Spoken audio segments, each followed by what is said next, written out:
Hello everybody and welcome to In My Mug episode 218 on Monday the 14th of January 2013. I am your host Stephen Layton and today I'm not here. Well, I'm not here but I'm there, but I'm here but I'm not there, and yeah, I'm in El Salvador as you are watching this. I've uploaded it from my hotel, fingers crossed. I'm on a buying trip where I'm going to Guatemala and Costa Rica as well. So I recorded this before I left, but I'm not here, but I'm not... Are you confused? Because I'm confused too. Let's get out of this hole and let's just get on with the news! And hangover cure has gone very well. Lots of shops taking this as guests. Lots of you guys signing up for this a second subscription. So an In My Mug subscription and this. You are kind, amazing people. Do remember, if you are going to subscribe, it will stop as soon as you run out of hangover cure, and we're about halfway through, so you haven't got long to get your name down. None of these will ever make it onto In My Mug, I promise. This is just for this subscription, so a chance to have, just to add a little bit to your subscription. So yes, and work is starting on the next of the brew guides. Top secret, but I think you're going to love it. We've got two in mind. The first one's going to be the easy one, second one is going to be tough, but that's going to be coming soon. And do you like my shirt? This was a present by Igor, who is one of our Ukrainian watchers and really special friends. And look, we've even got my name on the back. Igor, this is so good. This is my Christmas present. It came a little bit after Christmas and I'm so pleased with it. Thank you so much. I'm going to be wearing this when I'm also in Central America. So thank you, Igor. You are the kindest man I think I've ever met. And I don't deserve to have lovely customers like you. So thank you. And that was the news. And moving on from that, it's time for 20 seconds on. And this week it's on Brazil. I'm pleased 20 seconds is back. Let's get this going. So, are we ready? Are we steady? I'm just making sure I've practically put it in right. And we are off. Coffee production in Brazil is responsible for around about a third of all the coffee made in the world, making Brazil by far the world's largest producer, positioning the country's held for over 150 years. Coffee seeds had to be planted in the country, as obviously it's not indigenous because it's only in Africa. But these came, the first bush was planted in 1727 in the state of Pará. And according to legend, was by the government. 20 seconds on.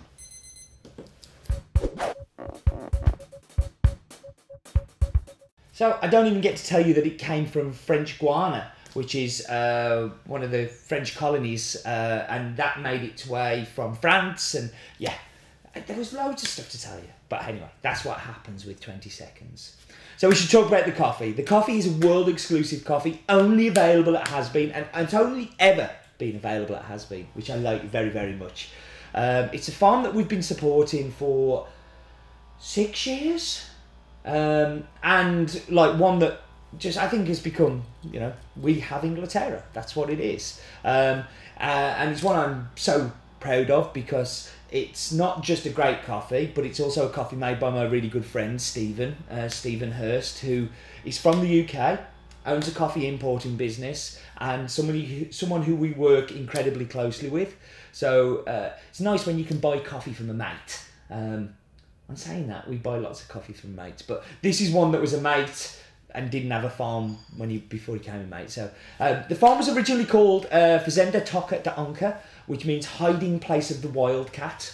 And it was this for years, and it got abandoned, and Stephen bought it and it was called this, but all the locals started to call it Inglaterra, because Portuguese for England is Inglaterra, Little England, and because Stephen was the owner.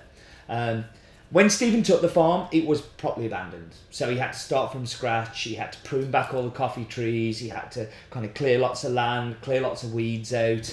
And he found a few old trees that, you know, were still there. So he looked and there were Icatu, and there was Acaia, and there was Acaia. But there, and then Stephen planted a little bit of Canario, which is coming up in the next couple of weeks, and I don't know if it won't be an In My Mug, I don't think actually, but it will be on the site.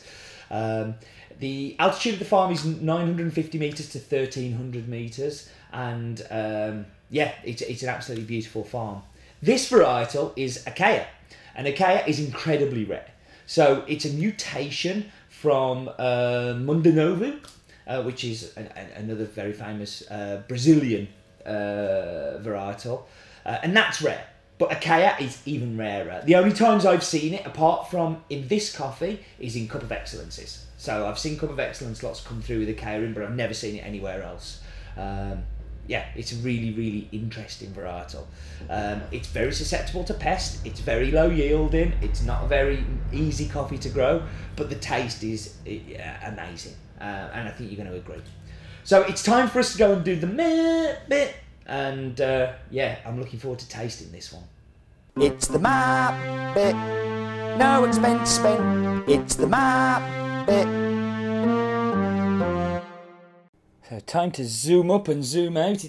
This one's recorded a little jerky, so you're going to have to kind of go with me on this. I don't know what I did wrong, but we're going into Inglaterra. I'm trying to zoom out a bit here. Now you can see around the town there's like an edge. It's gone really jerky for some reason, but you can see here, and I'm trying to show you here the little bit of the topography, so you can get an idea of the kind of hills that are going on and the movement. It's a beautiful farm. I mean, it is so close to the city, and you can see like this outline of volcanoes of all around the city there. So that was the jerky map bit.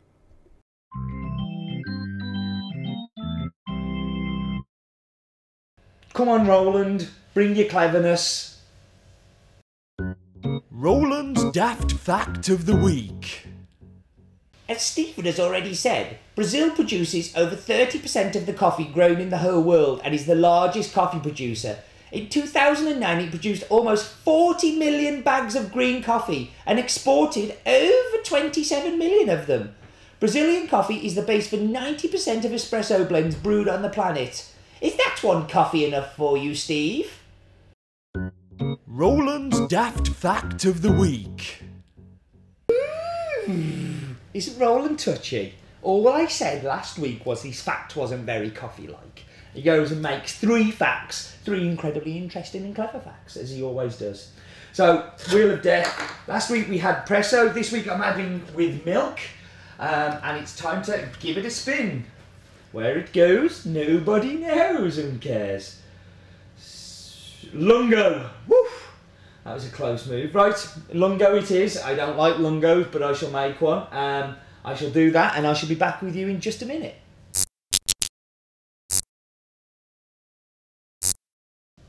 And I'm back, and I'm going to dive straight into the espresso. Can you tell I haven't made the drinks today? Because I've got it on a little tray and spoon, and it's organised. I have a glass of water, which will be good for the lungo. Now, Roland's fact about 90% of the espresso blends in the planet having a Brazil in them is a true one, because a lot of the big roasters will use very generic, cheap Brazil for their blends, and a lot of roasters like us will use a sweet Brazil for their blends because they just add lots in it. But that is why.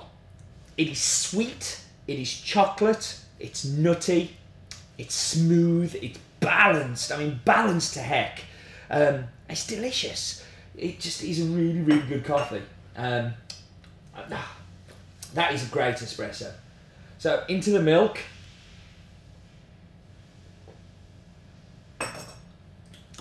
We talked about this a lot. Every time I drink milk, I talk about this.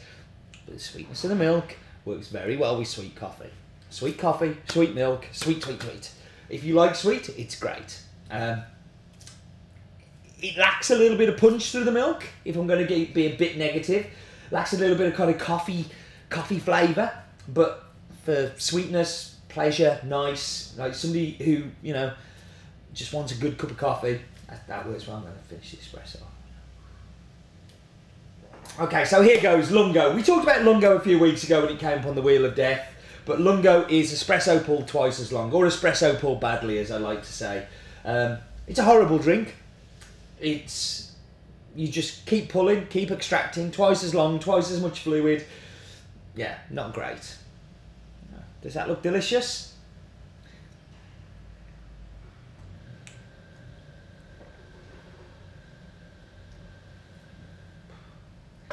enough. I'm not going to even comment on it. I'm glad I have a glass of water. I don't know if anybody would like the longer. After that beautiful espresso, that is just way, way too long. But hey ho, that is the Wheel of Death. Okay, time for the Pinboard of Doom. This has very kindly been sent in by Simon Glover. Shrewsbury Coffee House have been amazing to me sending me stuff in. This is from Simon, and this is just a picture of his a drink he poured that he was particularly proud of, and quite rightly so. I wish I could do milk like that. It's very cool. Thank you, Simon. Your support is much appreciated. Because this is coming out early, I haven't done a descriptor scale, so I'm going to skip that, but we're going to go straight on to the staff clip.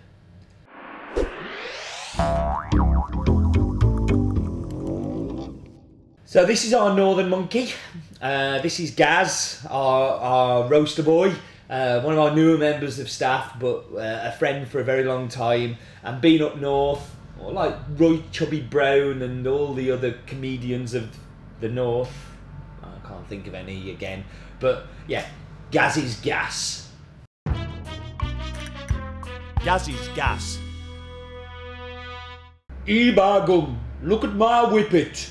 Me and my friend were in a coffee shop the other day and I says, here, try this coffee, it's from Brazil.